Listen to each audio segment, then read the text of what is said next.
চলে আসলাম আমার নতুন একটি ভিডিও নিয়ে। আর আগে হচ্ছে আমি তোমাদের সাথে একটা ফুড ব্লগিং ভিডিও শেয়ার করেছিলাম, যে কারণে তোমরা হচ্ছে সবাই অনেক বেশি পছন্দ করেছিলে আমার সেই ভিডিওটা। সো আজকেও তোমাদের সাথে নতুন একটা ভিডিও শেয়ার করার জন্য চলে আসলাম, নতুন একটা ফুড ব্লগিং ভিডিও।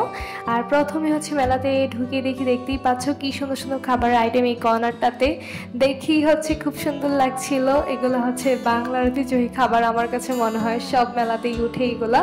আর এগুলা কিন্তু আসলে এখন সচরাচর খাওয়া হয় না সবার। এগুলা দেখতেই অনেক বেশি ভালো লাগছিল, তার জন্য আমি এটার একটু ভিডিও নিলাম। আর আমরা চলে আসছি হচ্ছে এই চানাচুর মাখা খাওয়ার জন্য মামার দোকানে। সো চলো আজকে তোমাদের সাথে ট্রাই করি আমি নিজেও, আর তোমাদের সাথে মতামতটা শেয়ার করি এটা খেতে কেমন। So let's go. এখন দেখতেই পাচ্ছ উনি কিভাবে বানাচ্ছে। ফার্স্টই হচ্ছে উনি হচ্ছে এই শসা, তারপর টমেটো, এগুলো হচ্ছে দিয়ে দিচ্ছে এটাতে, আর চানাচুরগুলো দিয়ে দিচ্ছিল। আর সব কিছু কিন্তু ফ্রেশ ছিল, লিট অ্যান্ড ক্লিন ছিল। তো সব কিছু কিন্তু ভালো লাগছিল। এখন হচ্ছে আর উনি কিন্তু হ্যান্ড গ্লাভস পরে মাখাচ্ছিল, আর সরিষার তেল, লেবু ছিটিয়ে দিচ্ছিল। সো দেখতেই পাচ্ছ তোমরা কি কি দিয়ে বানাচ্ছে। আজকে তোমাদের সাথে এটা খেয়ে ট্রাই করে তোমাদের সাথে আমি শেয়ার করব যে এটা খেতে কেমন। So let's go. আর এখন হচ্ছে মাখাচ্ছে এটাকে ভালোভাবে।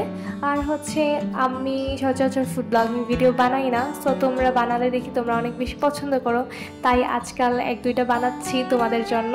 আশা করি সামনে আরও বেশি তোমরা এমন ভিডিও পাবে ইনশাআল্লাহ। আর এখন হচ্ছে ওনার মাখানো শেষ, আর এখন হচ্ছে ওয়ান টাইম বাটিতে হচ্ছে সার্ভ করার জন্য হচ্ছে উনি বাটিগুলো নিয়ে নিল। আর এখানে হচ্ছে আমরা আমরা হচ্ছে নিয়েছিলাম 2টা, আর এক প্লেট চানাচুর মাখার প্রাইস ছিল হচ্ছে 30 টাকা, 2টা হচ্ছে 60 টাকা।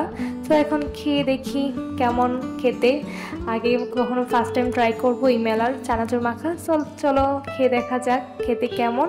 আর হচ্ছে সবগুলোতে হচ্ছে একটু উপরে হচ্ছে আবার একটু লেবু ছিটিয়ে দিচ্ছিল, তার জন্য হচ্ছে লেবুটা দিলে কিন্তু অন্যরকম একটা স্মেল আসে, তো খেতে আরও বেশি ভালো লাগে। এখন মনে হয় এগুলোতে চামচ দিয়ে দিবে, সবগুলোতে হচ্ছে একটা একটা করে চামচ দিচ্ছে। আর এখন হচ্ছে তোমাদের সাথে ট্রাই করে তোমাদের সাথে শেয়ার করব খেতে কেমন। আর হচ্ছে এই যে আমরা নিয়ে নিয়েছি 2টা চানাচুর মাখা, দেখি কিন্তু অনেক বোঝা যাচ্ছিল অনেক খেতে অনেক টেস্টি হবে। তো চলো ট্রাই করে দেখি। এখন হচ্ছে আমি খাচ্ছি, এটা খেতে খুব ভালোই চানাচুর মাখাটা। আর এই দিকে হচ্ছে আমার কাছে বেশ ভালোই চানাচুর মাখাটা, তোমরা ট্রাই করতে পারো, অনেক মজা ছিল প্রাইস অনুযায়ী। সো আজকের মতো ফুড ব্লগিং ভিডিওটা এই পর্যন্তই। Thanks for watching my video. Allah Hafiz.